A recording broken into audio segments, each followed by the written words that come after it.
أشهد أن لا إله إلا الله وحده لا شريك له وأشهد أن محمدا عبده ورسوله أما بعد فأعوذ بالله من الشيطان الرجيم بسم الله الرحمن الرحيم الحمد لله رب العالمين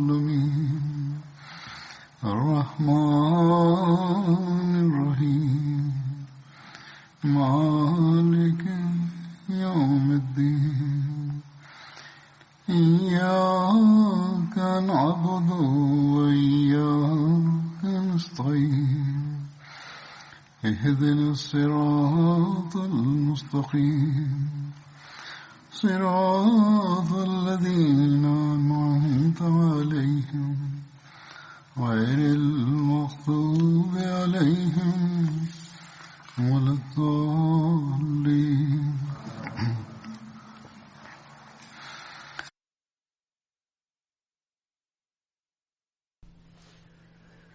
After reciting the Tashahhud, Ta'awuz and Surah Al-Fatiha, Hazrat Khalifatul Masih V, Ayyadahullah Ta'ala bin Hisrihil Aziz stated that in 3 days' time it will be 23rd March, and it was on this day that the promised Messiah alayhi salatu wassalam inaugurated the system of Bai'at, and thus with his claim to be the promised Messiah, the Ahmadiyya Muslim community was formally established. This day is commemorated in the Jamaat as Yawm-e-Masih Maud, i.e. the Promised Messiah Day, and Jalsas are also held with regards to this day. We are also informed about the claims and the purpose of the advent of the Promised Messiah alayhi salatu wassalam as well. And therefore, although 3 days are still remaining, but the next Friday will be many days after this, therefore, in view of this day, I will present some quotes of the Promised Messiah alayhi salatu wassalam in his own words.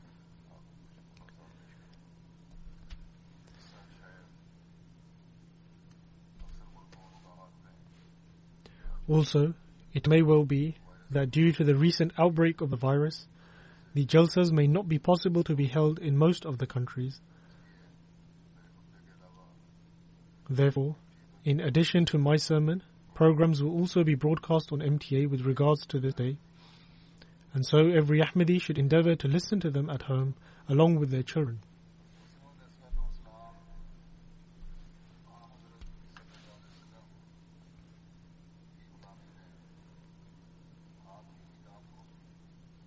The promised Messiah alayhi salatu wassalam was sent in servitude to the Holy Prophet, peace be upon him, to continue his mission and to propagate his faith across the world. Hence, the promised Messiah alayhi salatu wassalam once stated that I invoke darood, i.e. salutations upon the Holy Prophet, peace be upon him, for it is for his sake that Allah the Almighty established this community, and it is due to his grace and his blessings that we are witnessing these signs of support. The promised Messiah alayhi salatu wassalam further states that I openly proclaim, and this indeed is my very belief and creed, that no person can attain any spiritual benefit and blessing without following the footsteps of the Holy Prophet, peace and blessings of Allah be upon him.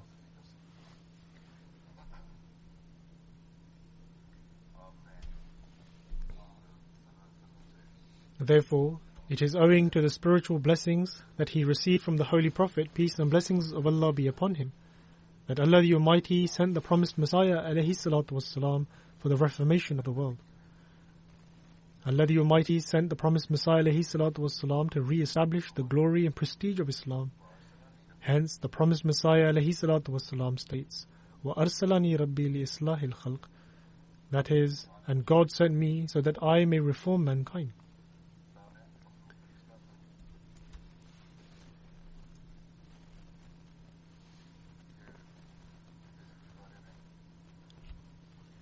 Then, further elaborating regarding the purpose of his advent, the promised Messiah alayhi salatu wassalam states, I must say, and I cannot be stopped from repeating this, that I am the promised one who has been sent to restore the faith, to re-establish it in the hearts of men.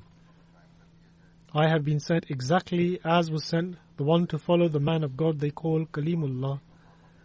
I have come like him whose spirit underwent hardships in the reign of Herod and was at last raised to heaven.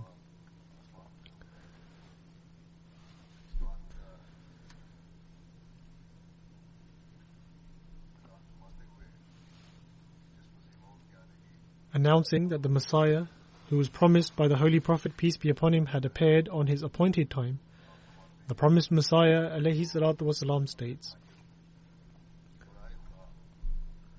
"So, O my brethren, I implore you in the name of God, that do not commit excesses against me, for it was imperative that I present to you those things which you instantly fail to comprehend. If you were already on the right path, then there was no need for my advent. I have mentioned previously that I have come in the spirit of Jesus, son of Mary, for the reformation of this ummah in the same manner Jesus was sent to reform the Jews. For this very reason I have appeared in the likeness of Jesus, son of Mary, and I have been commissioned with the same task that was assigned to him. After his advent, the Messiah removed many of the harmful innovations and erroneous beliefs that the Jews held. And one of those beliefs was that the Jews believed that Elijah would appear in this world again. In the same way, the Muslims of today believe that Jesus, son of Mary, would descend from the heavens. Thus, the Messiah stated that Elijah would not descend from the skies, and instead John the Baptist, son of Zechariah, was Elijah in his spiritual form, and those who wished to accept him should do so. The Messiah removed the misconception of the Jews, and as a result of this, he was declared to be a heretic and infidel. Yet he explained all that what was true. The same is the case for his spiritual manifestation, in that this humble one has also been declared a heretic, like the Messiah. Thus, is this not a similarity of the highest order?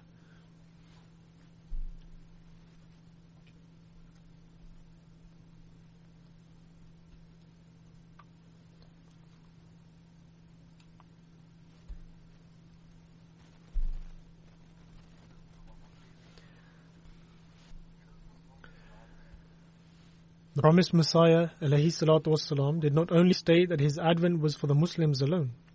In fact, his advent was significant for every religion and every nation.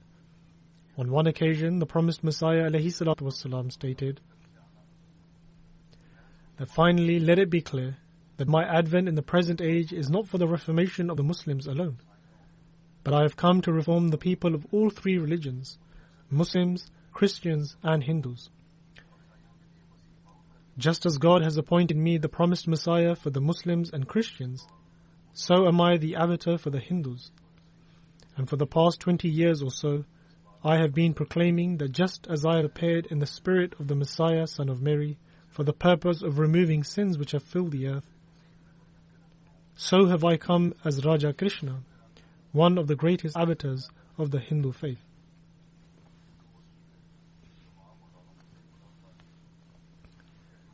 In other words, I am the same person by virtue of spiritual reality.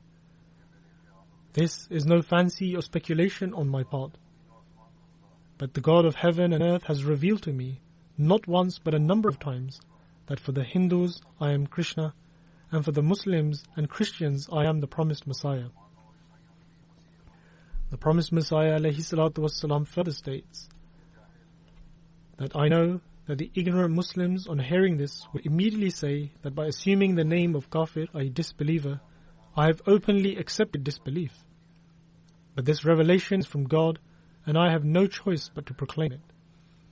Today, it is for the first time that I am announcing it before such a large gathering, for those who are from God are never afraid of the reproaches of fault finders. This was stated by the promised Messiah ﷺ in lecture Sialkot, which was a lecture delivered by him in front of a large gathering of Muslims and Hindus.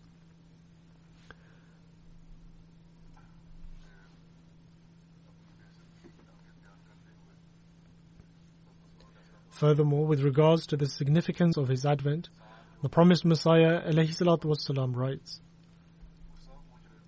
"When man acts contrary to the commandments of Allah the Almighty, it becomes a means of him committing sin. Even if a soldier is sent by the government with a written order, the one who disobeys that directive would be deemed guilty and punished as a result. And so, if this is the case with mere mortal rulers, what then will be the state of the one who disrespects and shows no regard for a directive issued by the best of judges, i.e. Allah the Almighty?" The promised Messiah ﷺ states that God Almighty holds His honor dear to Him, and in an age of sin and vice, God Almighty commissioned His servant and sent him according to the need of the time, so that he can guide people towards the right path. Thus, for one to trample all over this wise judgment is a grave sin. The promised Messiah ﷺ then further states that man can never fathom the wisdom behind God's design. After all, what is man, that he can lay claim to understanding the divine wisdom? The wisdom of God's design is evident and manifest for this age to see. The promised Messiah ﷺ then further states that previously, referring to his time, if a Muslim would abandon his faith, there would be a great hue and cry. But now Islam is in such a weakened state that approximately 100,000 people have turned their back on Islam. The promised Messiah ﷺ then states that Islam is a pure and flawless religion. However, it has been attacked in such a manner that there are hundreds of thousands of books written which are filled with vile abuse against the Holy Prophet, peace be upon him. Some magazines are printed in the millions, and if everything that has been written against Islam is gathered together at one place, it would form an enormous mountain. And the case of the Muslims is that it seems as if they are lifeless and have become like corpses. In times like these, if God Almighty also remains silent, then one can only imagine what would be the outcome. But one strike from God Almighty is far greater than even 1,000 assaults of man, and this one strike alone would be enough for his religion to triumph over others. The Christians have spent the past 1900 years crying out that Jesus was God. Subsequently, their religion grew and the Muslims are helping them in this cause. The Christians have been equipped with an excellent weapon in that they say Jesus is alive and our Holy Prophet, peace be upon him, has passed away. The promised Messiah ﷺ further states that in Lahore, Lord Bishop presented this argument in front of a large congregation and no Muslim was able to reply to it. However, Mufti Muhammad Sadiq Sahib, a member of our community who was present at the time, stood up and reciting verses from the Holy Quran, Ahadith, books of history, and also from the Bible, he proved that Jesus ﷺ had passed away and that the Holy Prophet, peace be upon him, is alive, because there have always been individuals who have attained blessings through him and demonstrated miracles and excellences through the Holy Prophet, peace be upon him. And the Lord Bishop was unable to reply to this. The promised Messiah ﷺ then says, "I once sent an announcement to a group of Christians in Ludhiana saying that there was little difference in our mutual beliefs. And what harm is there if they were to accept that Jesus ﷺ had passed away and did not ascend to the heavens? For this they became infuriated and said that if they accept that Jesus had passed away and did not ascend to the heavens, then there will not be a single Christian left in the world." The promised Messiah ﷺ states, "Always remember that God Almighty is all-knowing and wise. He has implemented this design so that the enemy may perish. Why do the Muslims remain adamant upon this point? Was Jesus superior to the Holy Prophet, peace be upon him? If you hold animosity towards me, then do not exceed all limits and act in a manner that would destroy Islam. God Almighty does not implement anything that is ineffective, and without this belief regarding the death of Jesus, one cannot break the cross."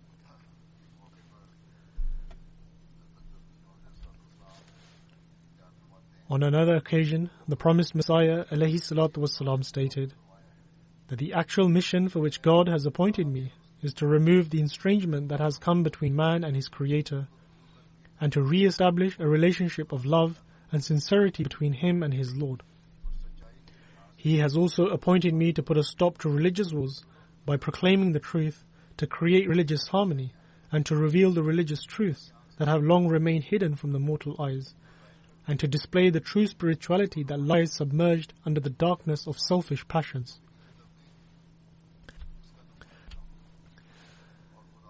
The promised Messiah ﷺ then further continues that I have also been sent to demonstrate practically, and not just in words, how divine powers enter man and how they are manifested through prayer and concentration.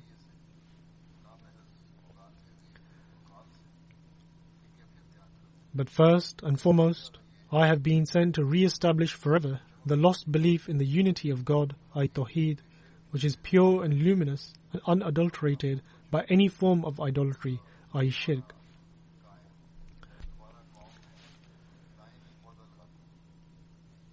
The promised Messiah ﷺ then further states that all of this will not come about by my power, but by the mighty hand of the Lord of heavens and the earth.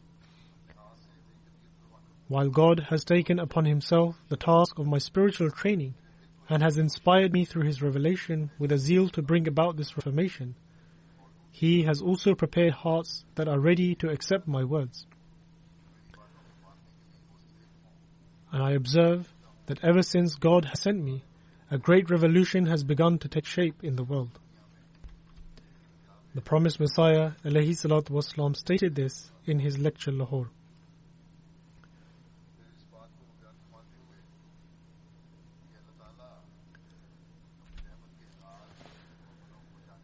Then, further expounding on the fact that owing to Allah the Almighty's mercy and in order to save mankind, God Almighty sends His chosen servants and reformers. The promised Messiah ﷺ states, it is God's eternal law that when suffering and hardship reach the extreme, His mercy is aroused and He creates the means for the alleviation of the world's troubles. For example, when drought causes a severe famine and people are about to perish, God the Noble causes rain to fall. Likewise, when there is an epidemic and thousands begin to die, Allah the Almighty causes some means for purifying the air or some remedy to be found. Or when a nation is in the grip of a tyrant, he is ultimately replaced by a just and benevolent ruler. The promised Messiah ﷺ then further states that in the same way, when people forsake the path of God Almighty and renounce Tawheed, i.e. the oneness of God and the worship of God, then Allah the Almighty raises someone whom He grants perfect vision and honors him with His word and revelation in order to guide mankind and to bring about a reformation of the evil that has occurred.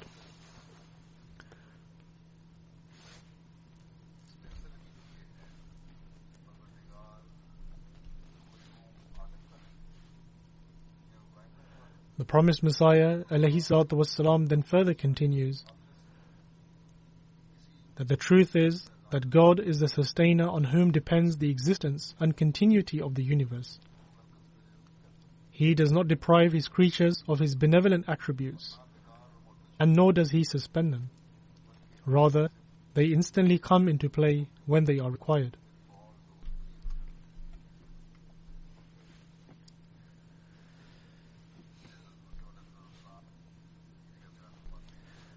On another occasion, the promised Messiah ﷺ states, extremely blessed and fortunate is one whose heart is pure and desires for the manifestation of Allah the Almighty's greatness and glory, because such a person is given precedence by Allah the Almighty over others.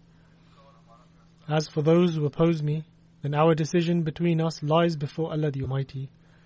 Allah the Almighty knows the reality of our hearts, and He knows whose hearts are inclined towards the attraction of this world, and whose hearts are filled with fervency and fervor for Allah the Almighty.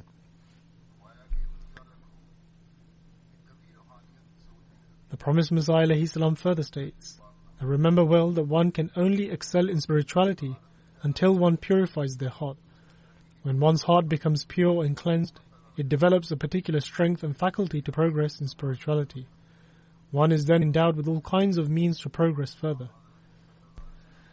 Ponder over the example of the Holy Prophet, peace and blessings of Allah be upon him. He was alone, and whilst in this very state he proclaimed, Ya ayyuhan nasu inni rasulullahi alaykum jami'a. That is, O mankind, truly I am a messenger to you from Allah. The promised Messiah ﷺ states that who could have imagined at the time that the claim of such an individual who was all alone would come to fulfillment. Moreover, he faced such hardship which we have not even endured a fraction of what he did.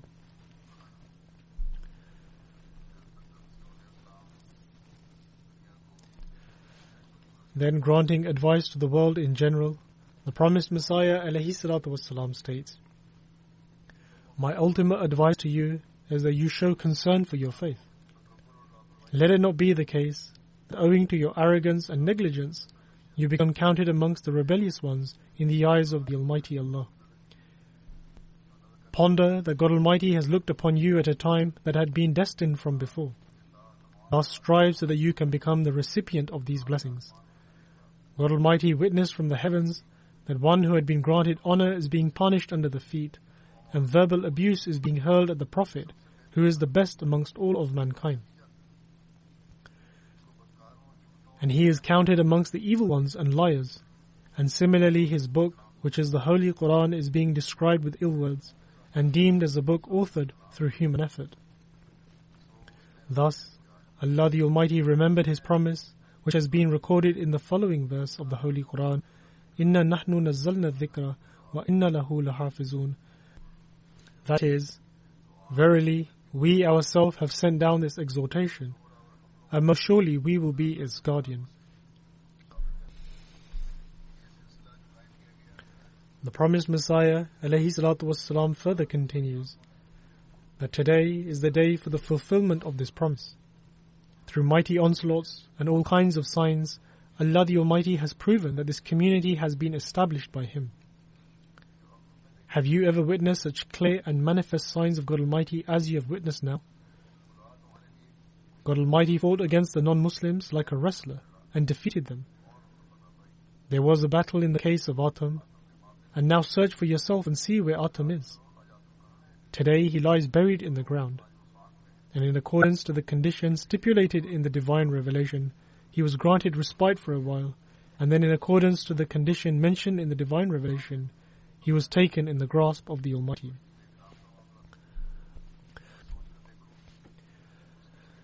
The promised Messiah ﷺ further states that the second battle was with Laikram.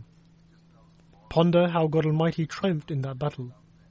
You witnessed with your very eyes that the signs regarding his death, which had been divinely prophesied from before, were all fulfilled. The sign of God Almighty's wrath brought sorrow upon an entire people. Thus, have you ever witnessed such glorious signs manifest right before your eyes? Therefore, O progeny of the Muslims, do not dishonor the works of God.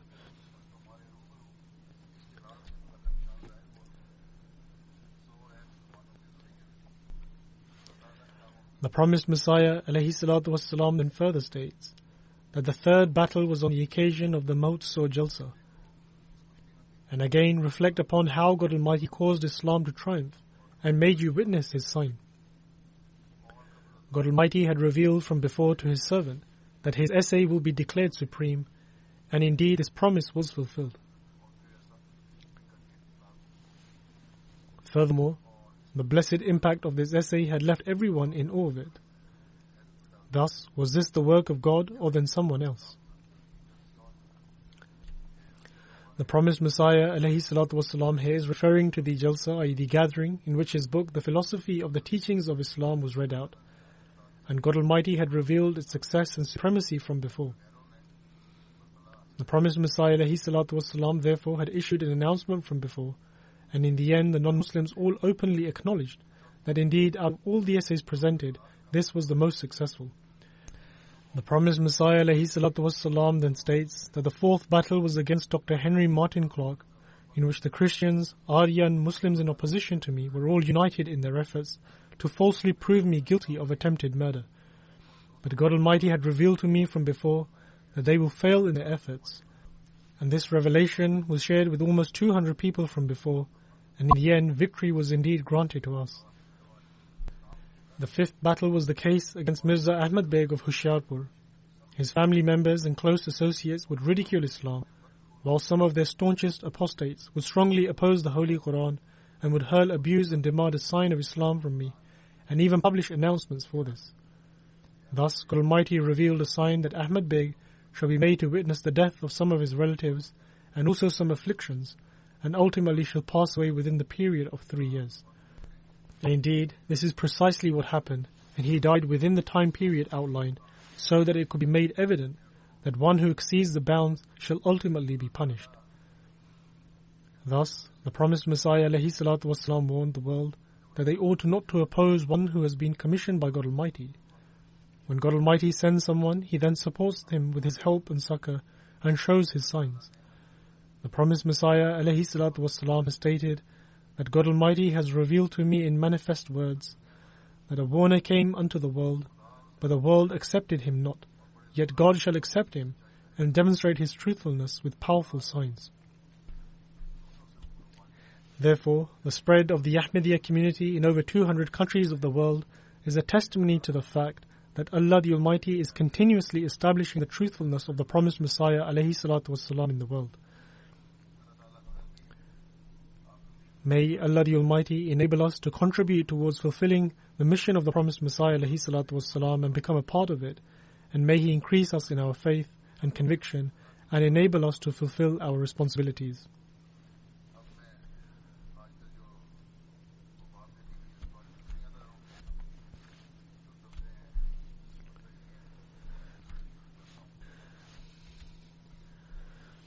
Now I would like to talk about the pandemic that has spread in these days and present the views and analysis of the secular world in relation to this.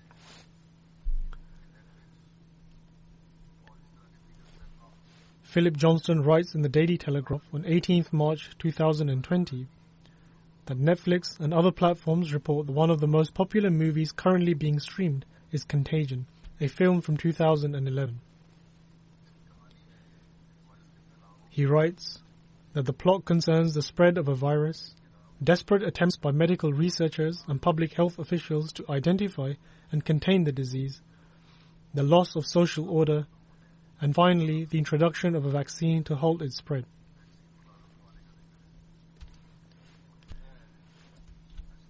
He then goes on to say that I wonder whether our predilection for apocalyptic films is a response to a long period of stability and prosperity, which in the West at least, most of us complacently assume would just carry on forever.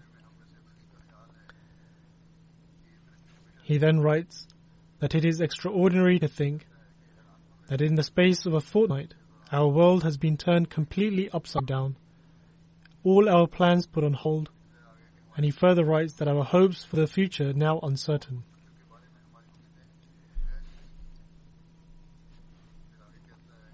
He further writes, neither the threat of nuclear winter war nor the impact of various economic crashes, including the most recent, was anything like what this pandemic is now causing.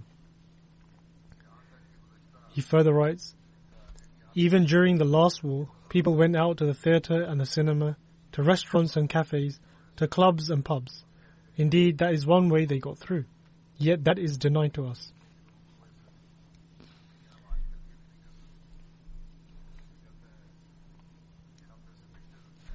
Philip Johnston then further writes, most of us who have grown up since the Second World War have come to expect a steady state of prosperity, stability, and contentedness that most previous generations never imagined possible, and nor would they have been complacent enough to believe it.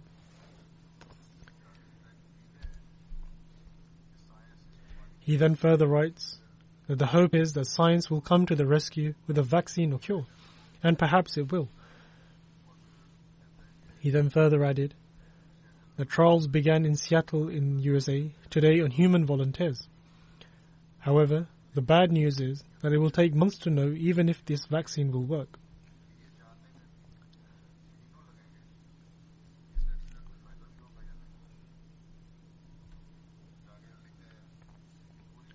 He further writes that throughout history people have reached for their faith to get them through events such as this. Throughout history, if such dangerous events transpired, people took refuge in their faith. And so he continues to say, and they turned towards God to give meaning to what has happened to them, and their loved ones.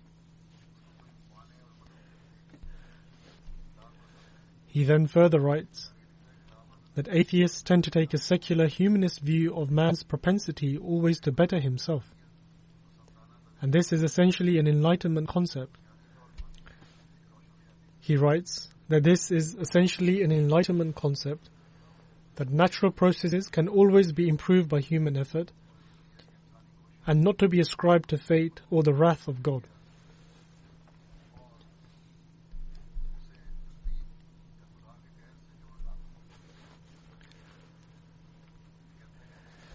He then further writes that how many times have we heard people say that everything will be okay because scientists will work something out, whether it be global warming or the issue of pandemics. However, we are about to find out whether such optimism is justified. And if it is not, he says, then I might be heading back to church. In other words, he is saying that right now he is far from religion and God, and in view of the current circumstances and condition of the world, and also if what scientists are saying does not transpire, then we should also think about going back to the church and religion.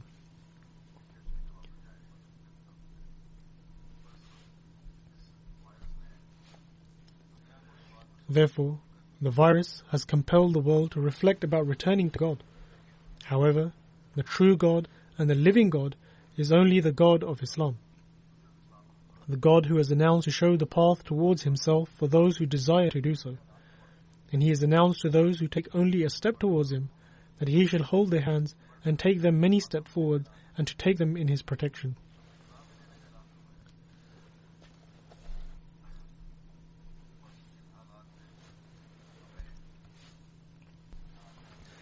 Thus, in view of these circumstances, where we need to reform ourselves, we also need to effectively carry out the tabligh, i.e. propagating the message of Islam.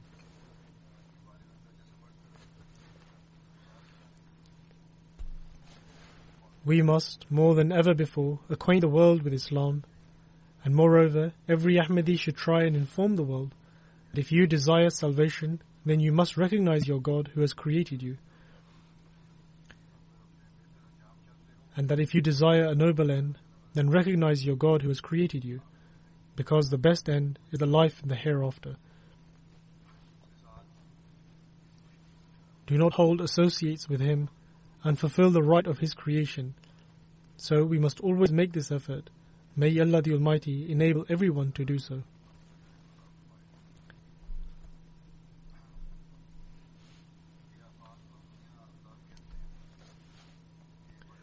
And now even people of the world are saying that these pandemics will continue to increase. And so, for this reason, like I have said, for a noble end it is essential that we also turn towards Allah the Almighty and then inform the world that the true end is the life in the hereafter, for which you must return to Allah the Almighty.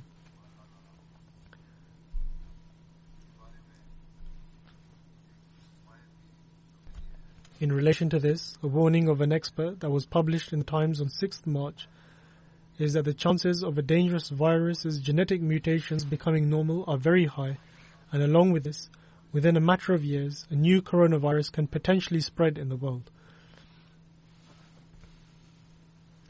And it is also written that maybe every 3 years a new disease may surface.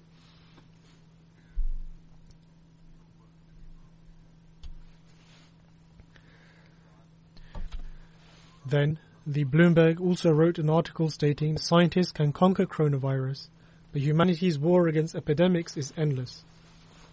And it states that in the evolutionary arms race between humanity and the microbes, the bugs are making a comeback. And since 1970, more than 1,500 new pathogens have been discovered, according to the World Health Organization. And epidemics in the 21st century are spreading faster and further than ever. It then further states that outbreaks that were previously localized can now become global very rapidly.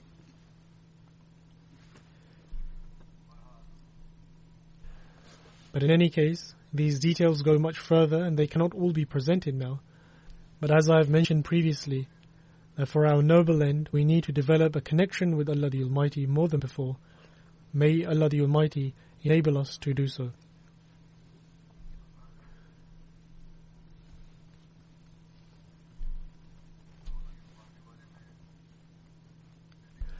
I have previously already given guidelines about the coronavirus pandemic and will give a reminder now because this is spreading across the world very quickly and the effect is greatly being felt here as well.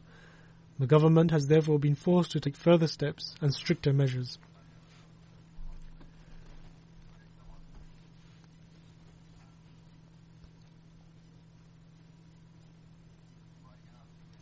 When diseases and pandemics surface, they can take everyone in their grasp, and for this reason, everyone should take great caution. One should act upon the advice of the government, and those who are elderly, ill, or have such illnesses that weaken the immune system should take great caution.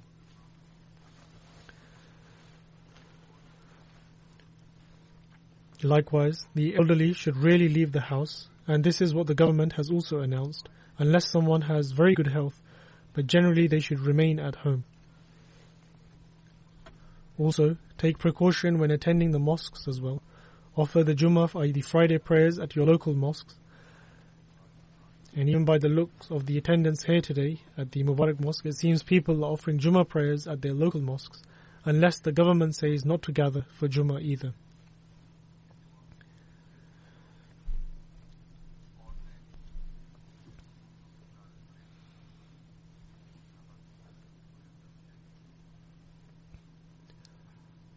Furthermore, women should generally avoid coming to the mosque. They come with children, therefore they should avoid this. Also, doctors are generally advising to pay attention to rest in order to increase our immune system, and therefore attention should be paid towards getting enough sleep. And so, make sure you have enough sleep, yourselves and also your children.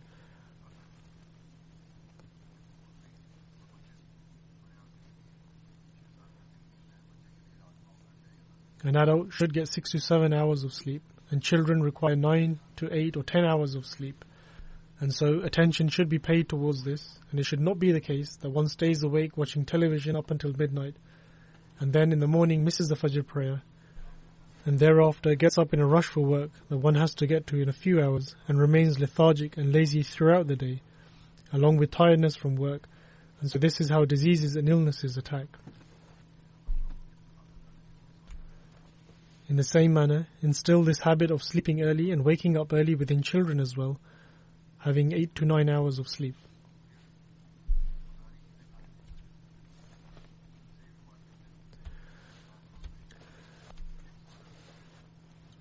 Furthermore, avoid eating junk foods from shops, especially crisps that people give to children to eat, or such foods that have preservatives in them.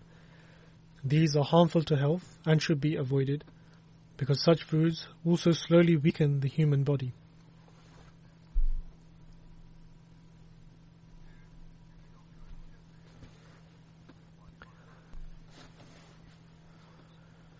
Doctors are also advising to continuously drink water in these days. It is essential to drink some water every hour or every half hour or so, and this is also a way to stay protected from illnesses.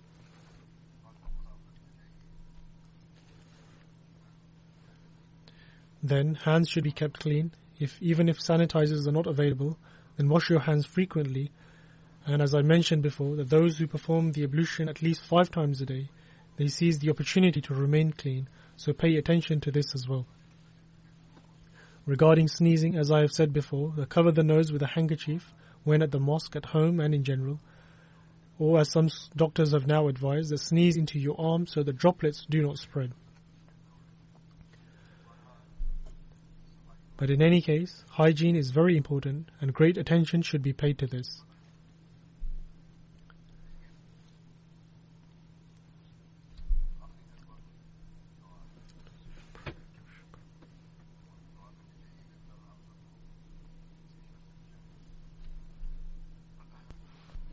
However, the ultimate solution is prayer, and we should pray that Allah the Almighty protects us all from this illness and from its ill effects.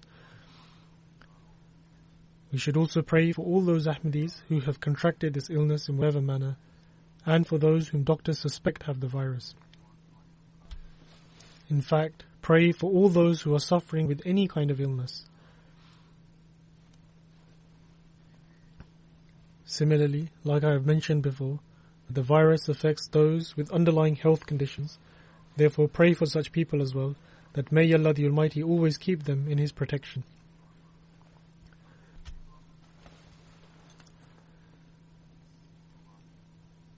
In general, pray for everyone that may Allah the Almighty keep the world protected from the ill effects of this pandemic, and may Allah the Almighty grant full health to all those who are ill. And pray that whilst granting health to every Ahmadi, may Allah the Almighty also increase them in their faith and belief.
الحمد لله نحمده ونستعينه ونستغفره ونؤمن به ونتوكل عليه ونعوذ بالله من شرور أنفسنا ومن سيئات أعمالنا من يهده الله فلا مضل له ومن يضلل فلا هادي له ونشهد أن لا إله إلا الله ونشهد أن محمدا عبده ورسوله عباد الله رحمكم الله إن الله يأمر بالعدل والإحسان وإيتاء